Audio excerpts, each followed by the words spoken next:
Pois é, a gente fala agora sobre a desastrosa coletiva de imprensa do presidente Joe Biden na noite de quinta-feira, 11 de julho, ontem, em Washington. Biden apresentou Zelensky como presidente Putin, chamou a Kamala Harris, sua vice, de vice-presidente Trump e disse estar seguindo o conselho do meu comandante em chefe, que ao menos oficialmente é ele próprio, Joe Biden, presidente. Você tem esse termo, comandante em chefe, para se referir ao chefe, em geral, com uma hierarquia superior às Forças Armadas, que no caso é dos Estados Unidos, assim como do Brasil, é o presidente da República. Vamos acompanhar o vídeo que eu legendei em português e publiquei no X com essa sequência de 3 gafes de Joe Biden. And now I want to hand it over to the president of Ukraine, who has as much courage as he has determination. Ladies and gentlemen, President Putin. I want to hand it over to the president of Ukraine, who has as much courage as he has determination. Ladies and gentlemen, President Putin. President Putin. We're going to beat President Putin. I wouldn't have picked Vice President Trump to be vice president, so I think she was not qualified to be president. I wouldn't have picked Vice President Trump to be vice president, so I think she was not qualified to be president. I'm following the advice of my commander-in-chief. I'm following the advice of my commander-in-chief.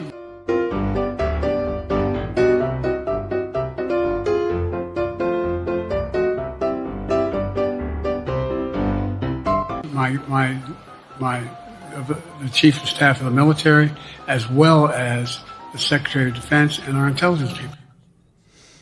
Tá aí.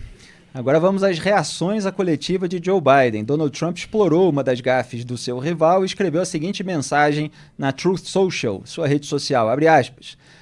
O Joe trapaceiro começa a sua conferência de imprensa, homenzinho grande, né? Porque lá essa conferência estava com esse rótulo de Big Boy, por outros motivos, com aspas, eu não teria escolhido o vice-presidente Trump para ser vice-presidente, embora ache que ela não estava qualificada para ser presidente. Fecho aspas. Ótimo trabalho, Joe. E aí as aspas aí fechadas para o Trump. E ao rebatê-lo, Joe Biden fez referência à carreira de Kamala Harris, sua vice, na promotoria do estado da Califórnia. Abre aspas.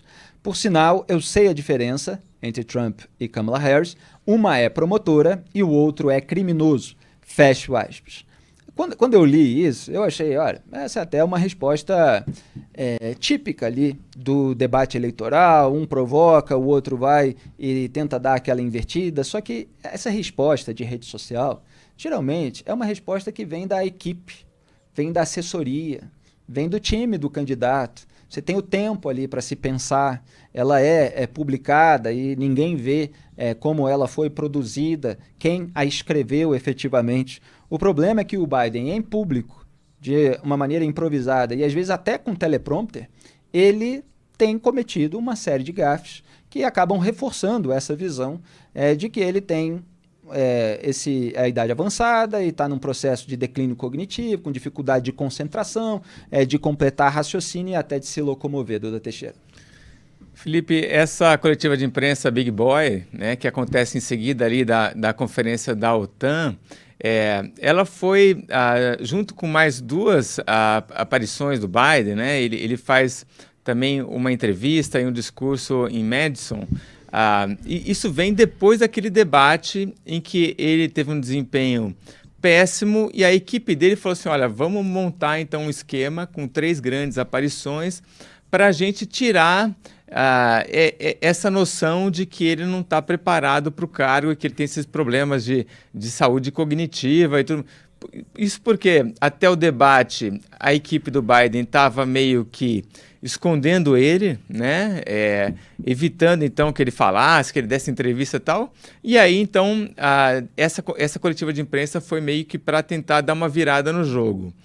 E só agravou. Só agravou. Eu assisti essa coletiva, é impressionante.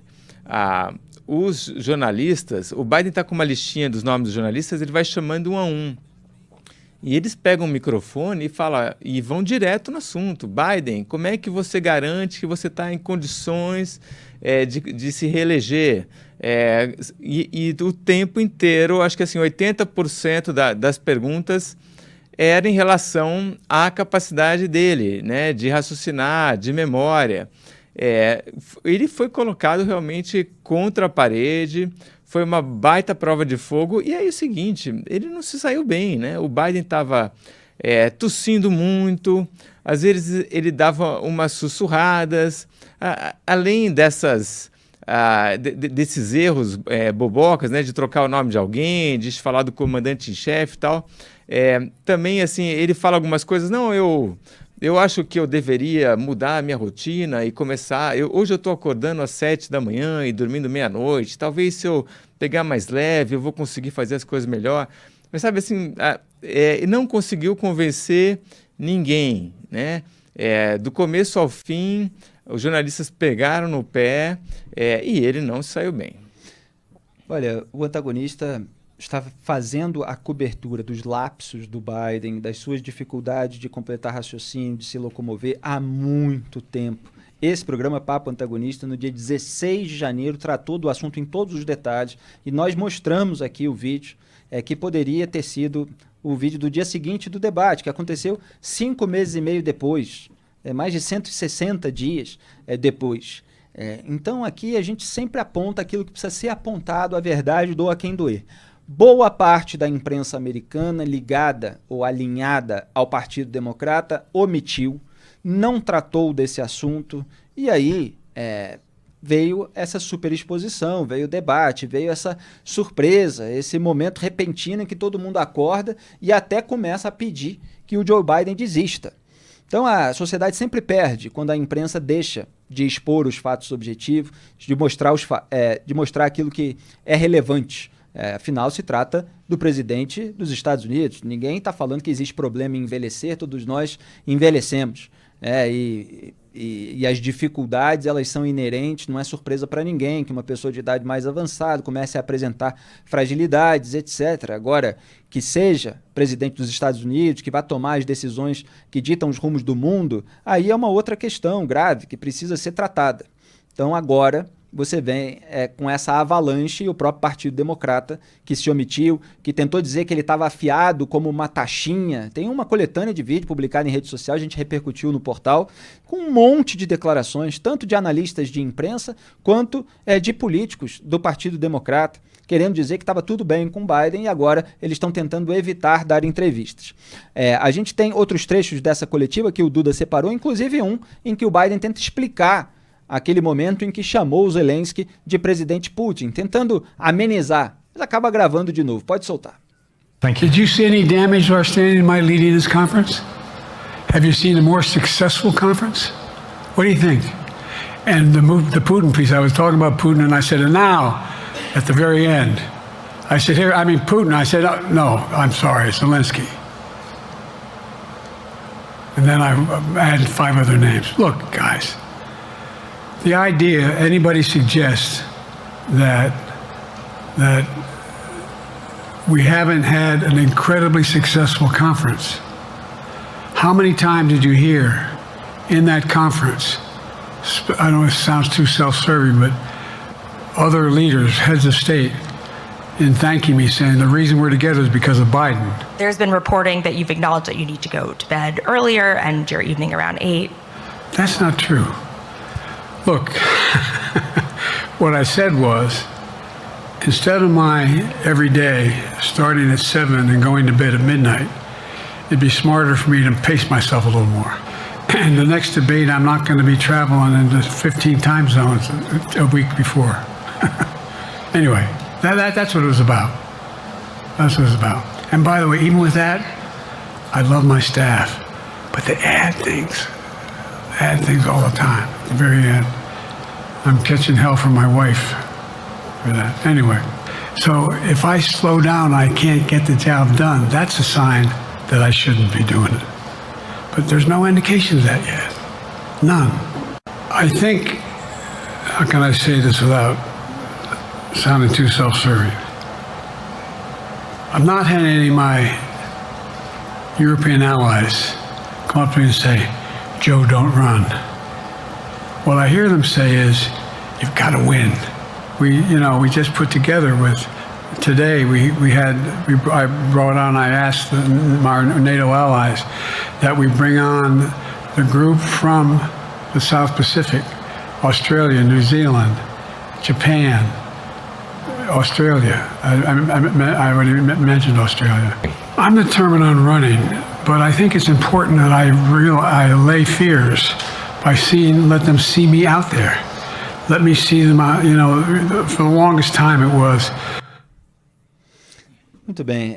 Alguns dias atrás havia saído uma matéria, acho que foi no New York Times, sobre uma piada que o Biden teria feito a aliados no encontro com governadores, sobre uma necessidade de diminuir o ritmo, de dormir mais. Nós fizemos até uma matéria de repercussão, o sono de Biden, segundo o New York Times, e ele, na prática, ele confirmou que fez uma piada nesse sentido, tentou dar uma risadinha ali, embora ninguém esteja sorrindo, né, nesse momento, na coletiva, e ele fala que disse realmente que precisava diminuir o ritmo, e depois ele fala assim, olha, mas se eu diminuir, eu não conseguiria concluir o meu trabalho e tal. Então ele meio que se contradiz, e você fica sempre naquela expectativa se ele vai conseguir ou não terminar a sua fala. Duda, não pegou bem essa coletiva, certo? Essa expectativa realmente, se ele vai conseguir concluir ou não a fala, cria um ambiente super tenso. Tenso, exatamente. E quando ele faz essas piadinhas que ele ria assim meio de lado, você vê que ninguém mais ria ali, né? Tá na defensiva. Totalmente. E ali o que ele estava falando ali, né, dando uma baita resumida, ele fala, olha, os meus parceiros aqui europeus querem que eu me reeleja, né? Vai lá, você ganha. Então meio que ele passa como se todo mundo estivesse pedindo para ele, né? Biden, a gente precisa de você. Nossa, mas se ele não tiver mais um segundo mandato, ele não vai terminar as coisas que ele está fazendo. É bobagem, né? Porque aí, quando é que essas coisas acabam, né? Não vão acabar nunca, né? Então, ele vai ter que viver mais quanto tempo, né? Do que ele está falando, né? De reduzir a inflação, de fazer a economia crescer. Então, assim, meio que se coloca como um sujeito que realmente seria bom para todo mundo que ele continuasse. Na verdade, ele está fazendo aquilo meio que em causa própria, né? E o que ele está dizendo também, no debate, eu fui mal no outro debate porque, puxa, eu viajei demais, mas no próximo debate vocês vão ver. Eu não vou viajar, eu vou dormir direitinho, vai ser um sucesso, né? Mas, puxa, aí tem que ter muita fé no cara, né?